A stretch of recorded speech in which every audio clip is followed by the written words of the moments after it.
नमस्कार दोस्तों, MCQs test paper की सीरीज में आपका फिर से एक बार स्वागत है। जैसा कि आप लोगों को पता है कि एमसीक्यू की जो सीरीज है ग्रुप 5 के लिए वो हम चला रहे हैं। 21 तारीख को ग्रुप 5 का पेपर है, लैब टेक्नीशियन वालों का। लैब टेक्नीशियन और लैब असिस्टेंट का दोनों का पेपर होना है। इस वीडियो के माध्यम से इस क्लास में हम साइटोलॉजी के जो भी इम्पोर्टेंट एमसीक्यूज हैं उनके बारे में चर्चा करते हैं। इससे पहले हम साइटोलॉजी की एक और क्लास कर चुके हैं जिसमें हमने इम्पोर्टेंट एमसीक्यूज के बारे में चर्चा की थी। अभी साइटोलॉजी की 2 और क्लासेस करेंगे तो लगभग 100 से ज़्यादा एमसीक्यूज हमारे क्लियर हो जाएंगे कि साइटोलॉजी के पोर्शन से कोई भी क्वेश्चन बने तो हमारा छूटे ना। ठीक है, चलिए डिस्कस करते हैं। ये दूसरी क्लास है। तीसरी क्लास जो है वो हम लाइव, जो 9 बजे लाइव क्लास चलती है, उसमें हम तीसरी क्लास साइटोलॉजी के बारे में डिस्कस करेंगे। चलिए देखते हैं हमारा आज का पहला क्वेश्चन क्या है। आज का हमारा पहला क्वेश्चन है, which type of cytoskeleton elements is responsible for maintaining cell shape and enabling cell movement. यानी कोशिका के आकार को बनाए रखने और कोशिका की गति को सक्षम करने के लिए किस प्रकार का साइटोस्केलेटल तत्व जिम्मेदार है। तो कोशिका की जो स्थिति होती है, कोशिका की जो स्थिति होती है उसको बनाए रखने के लिए कौन सा तत्व जो होता है वो जिम्मेदार होता है, उसके बारे में बताना है। तो फर्स्ट ऑप्शन है माइक्रोट्यूबुल्स, दूसरा है माइक्रोफिलामेंट्स, तीसरा है इंटरमीडिएट फिलामेंट एंड चौथा है actin filament. So the right answer is option B, microfilament.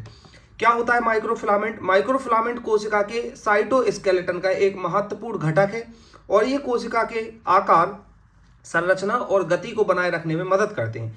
Microfilament सबसे पतले तत्व होते हैं और इनकी मोटाई लगभग 7 नैनोमीटर होती है। Microfilaments are an important components of the cell's cytoskeleton and helps maintain the cell's shape, structure and movement. Microfilaments are the thinnest element and are about 7 nanometre thick. तो ये भी एक चीज का एक जो फैक्ट था ये भी क्लियर हो गया कि माइक्रोफिलामेंट जो होते हैं वो लगभग 7 नैनोमीटर थिक होते हैं। अगला क्वेश्चन देखते हैं, the structures that form the mitotic spindle are made of. Mitotic spindle बनाने वाली संरचनाएं निम्नलिखित से बनी हुई होती है। किससे बनी हुई होती है? एक्टिन से, ट्यूबुलिन से, केराटिन से या मियोसिन से। किससे बनी हुई होती है माइटोटिक स्पाइंडल बनाने वाली कोशिकाएं? So the right answer is option B, tubulin. Tubulin से बनी होती है। ट्यूबुलिन क्या होता है? एक प्रकार का प्रोटीन है ट्यूबुलिन, जो कोशिका के साइटोस्केलेटल के प्रमुख घटकों में से एक है। यह माइक्रोट्यूब्यूल्स के निर्माण में महत्वपूर्ण भूमिका निभाता है, जो कोशिका के भीतर संरचनात्मक, समर्थक, कोशिका विभाजक और कोशिका के अंदर अंगों की गतिशीलता में सहायक होते हैं। Tubulin is a type of protein that is one of the major component of the cell cytoskeleton. It's play an important role in the formation of microtubules which help in structural support within the cell division and the movement of organelles inside the cells. अगला question है, which type of RNA carries the genetic information from the DNA to the ribosome for protein synthesis. यानी किस प्रकार का RNA protein संश्लेषण के लिए DNA से राइबोसोम तक आनुवांशिक जानकारी ले जाता है? एमआरएनए, टीआरएनए, आरआरएनए या एसएनआरएनए। तो कौन सा सही उत्तर होगा? इसका सबको आंसर सही पता है कि option A is the right answer, mRNA. MRNA messenger RNA इसको बोला जाता है। एक प्रकार का आरएनए राइबोन्यूक्लिक एसिड है जो डीएनए से कोशिका के अन्य भागों तक सूचना यानी जेनेटिक इंफॉर्मेशन को ले जाता है। इसे सूचना वाहक आरएनए भी कहा जाता है क्योंकि यह कोशिका में प्रोटीन संश्लेषण यानी प्रोटीन सिंथेसिस के लिए निर्देश प्रदान करता है। MRNA messenger RNA is a type of RNA यानी ribonucleic acid that carries genetic information from DNA to other parts of the cell. It is also called carrier RNA because it provides structural for protein synthesis in the cell. अगला question है, which of the following best describes the function of the Golgi apparatus। निम्नलिखित में से कौन Golgi उपकरण के कार्य का सबसे अच्छा वर्णन करता है? पहला ऑप्शन क्या है? Transport protein to the surface of the cell, दूसरा है सिंथेसाइज एटीपी, तीसरा है modifies sorts and packages proteins and चौथा है स्टोर्स जेनेटिक मटेरियल। इसका सही उत्तर क्या होगा? Option C, modifies, sorts and packages protein. Golgi उपकरण, जिसे गोल्जी बॉडी या गोल्जी कॉम्प्लेक्स भी कहा जाता है, एक महत्वपूर्ण कोशिकीय संरचना है जो कोशिका में प्रोटीन और लिपिड के संशोधन, पैकेजिंग, वितरण में मदद करती है। विशेष रूप से एंडोप्लाज्मिक रेटिकुलम यानी ईआर से जुड़े होते हैं और कोशिका के भीतर विभिन्न महत्वपूर्ण कार्यों का नियंत्रण करते हैं।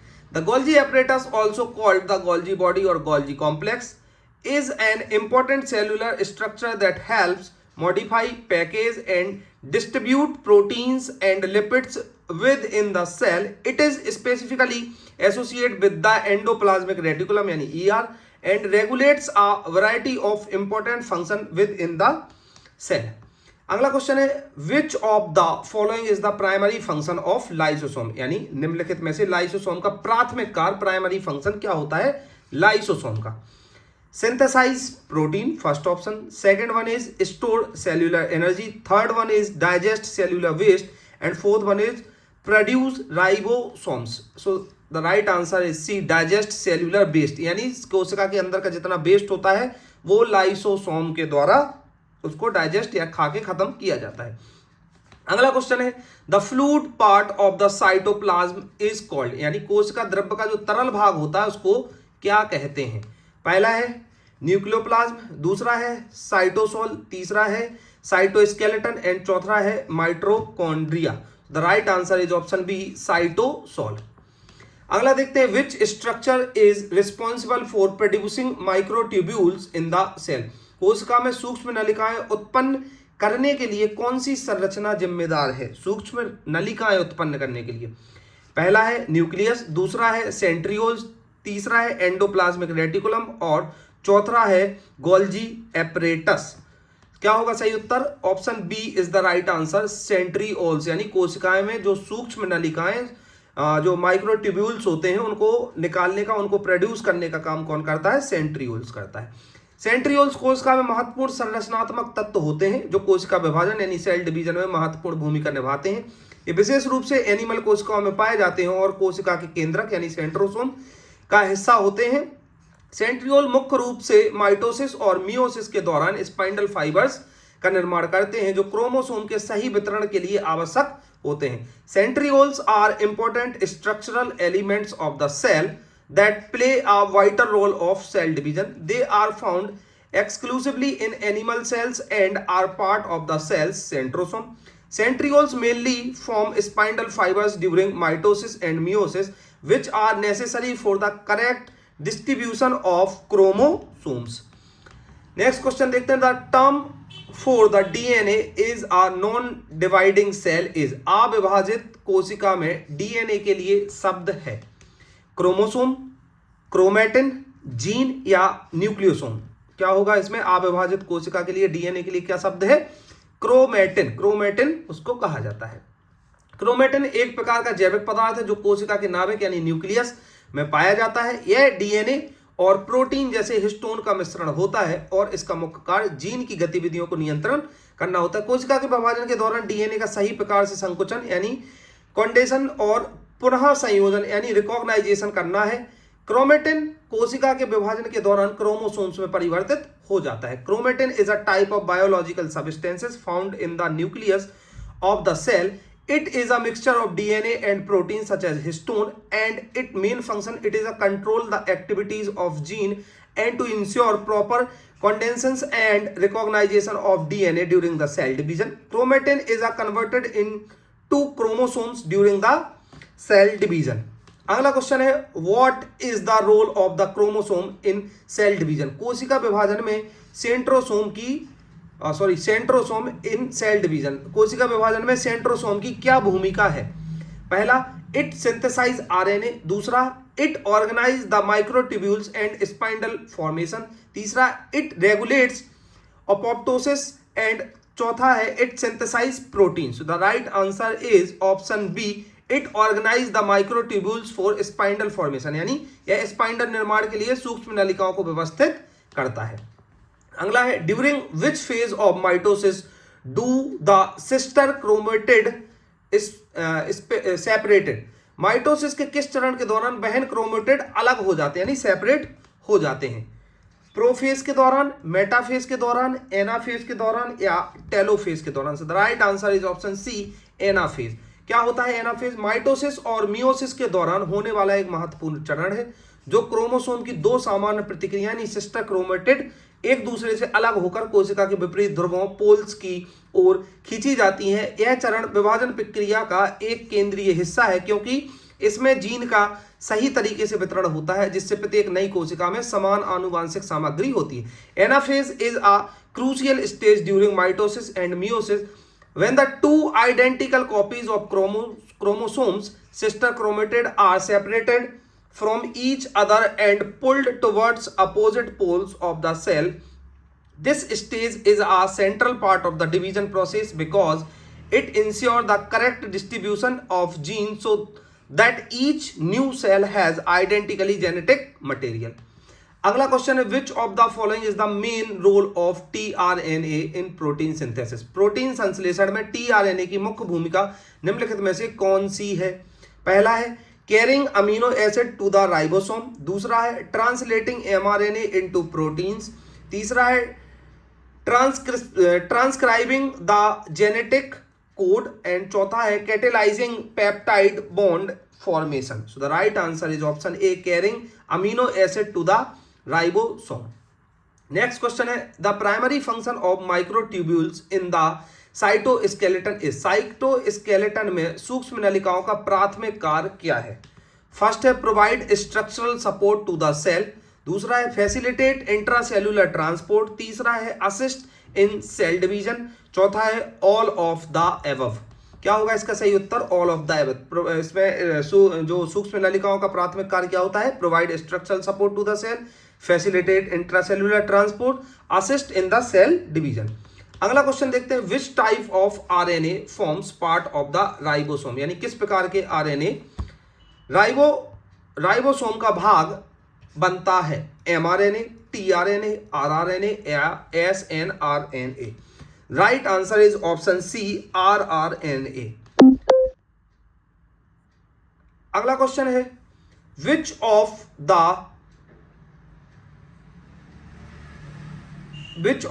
Following structure is not found in prokaryotic cell. निम्नलिखित में से कौन सी संरचना प्रोकैरियोटिक कोशिकाओं में नहीं पाई जाती है? कौन सा है? राइबोसोम, दूसरा है माइटोकॉन्ड्रिया, तीसरा है प्लाज्मा मेम्ब्रेन एंड चौथा है cytoplasm. The right answer is option B, mitochondria. Prokaryotic कोशिकाएं वह कोशिकाएं होती हैं जिनमें एक सुस्पष्ट नाभिक यानी न्यूक्लियस नहीं होता है और इनकी संरचना सरल होती है। प्रोकैरियोटिक कोशिकाओं के मुकाबले यूकैरियोटिक कोशिकाएं अधिक जटिल होती हैं क्योंकि उनमें नाभिक और अन्य अंगिक ऑर्गेनल जैसे माइटोकॉन्ड्रिया, गोल्जी उपकरण आदि पाए जाते हैं। प्रोकैरियोटिक कोशिकाएं मुख्य रूप से बैक्टीरिया और नीमोबैक्टीरिया में पाई जाती है। Prokaryotic cells are cells that do not have a well find nucleus and have a simple structure. Eukaryotic cells are more complex than prokaryotic cells as they contain the nucleus and other organelles such as mitochondria, Golgi apparatus, etc. Prokaryotic cells are mainly found in bacteria and archaea. अगला question है what is the function of peroxisome in the cell? कोशिका में peroxisome का कार्य क्या है? Peroxisome का कार्य क्या है? प्रोटीन मॉडिफिकेशन, दूसरा है डिटॉक्सिफिकेशन एंड लिपिड मेटाबॉलिज्म, तीसरा है एनर्जी प्रोडक्शन एंड चौथा है synthesis of steroids. The right answer is option B, detoxification and lipid metabolism. अगला क्वेश्चन है the region of the chromatin where the spindle fibres attach is known as the. Chromatin का वह क्षेत्र जहां spindle fibres जुड़ते हैं उसे निम्न के रूप में जाना जाता है: centromeres, telomeres, nucleosomes and kinetochore. So the right answer is centrosome. Centrosome क्या होता है? एक महत्वपूर्ण संरचना होती है जो प्रत्येक क्रोमोसोम में स्थित होती है। यह क्रोमोसोम का वह हिस्सा है जहां दोनों सिस्टर क्रोमेटिड आपस में जुड़ी होती है और यह संरचना स्पाइंडल फाइबर्स से जुड़ने का स्थान भी है जो कोशिका विभाजन के दौरान क्रोमेटिड और ध्रुवों की ओर खींचते हैं। The centromeres is an important structure located in each chromosome. It is the part of the chromosome where the two sister chromatid are attached and this structure is also the site of attachment for spindle fibers which pulls the chromatid towards the poles during the cell division. अगला question है the process by which an immune cell engulfs a pathogen is called, यानी वह प्रक्रिया जिसके द्वारा एक प्रतिरक्षा कोशिका किसी रोगाणु को निगल लेती है क्या कहलाती है? प्रतिरक्षा इम्यून सेल्स क्या कर लेती है? रोगाणु को निगल लेती है, वह क्या कहलाती है? एंडोसाइटोसिस, फेगोसाइटोसिस, एक्सोसाइटोसिस या पाइनोसाइटोसिस? तो राइट आंसर इज फेगोसाइटोसिस। खाने की उस प्रक्रिया को फेगोसाइटोसिस बोला जाता है। अगला है what is the primary role of the smooth endoplasmic reticulum, यानी चिकनी अंतःप्रदव्य जालिका की प्राथमिक भूमिका क्या है? Synthesising lipid and detoxifying chemicals, दूसरा है प्रोटीन सिंथेसिस, तीसरा है जनरेटिंग एटीपी एंड चौथा है protein packaging. So the right answer is option A synthesising lipids and detoxifying chemicals. अगला क्वेश्चन है the structure that separates the nucleus from the cytoplasm is called the, वह संरचना जो नाभिक को कोशिका द्रव्य से अलग करती है, नाभिक को कोशिका द्रव्य से अलग करती है, उसे क्या कहते हैं? न्यूक्लियर एनवेलप, दूसरा प्लाज्मा मेम्ब्रेन, तीसरा एंडोप्लाज्मिक रेटिकुलम, चौथा Golgi apparatus. The right answer is nuclear envelope. अगला है which of the following structures is involved in the synthesis of proteins for secretion, यानी निम्नलिखित में से कौन सी संरचना ऐसी है जो स्त्राव के लिए प्रोटीन के संश्लेषण में शामिल है? Rough endoplasmic reticulum, smooth endoplasmic reticulum, Golgi apparatus या ribosome? So the right answer is rough endoplasmic reticulum. अगला है which type of endoplasmic reticulum is involve in lipid synthesis and detoxification, किस प्रकार का अंतराद्रव्यीय जालिका लिपिड संश्लेषण और विषहरण में शामिल होता है? रफ एंडोप्लाज्मिक, स्मूथ एंडोप्लाज्मिक या बोथ या none? So the right answer is smooth endoplasmic. अगला क्वेश्चन है the outer most membrane of the cell is the, कोशिका की सबसे बाहरी झिल्ली कौन सी है? Nucleus, cytoplasm, plasma membrane, ribosome?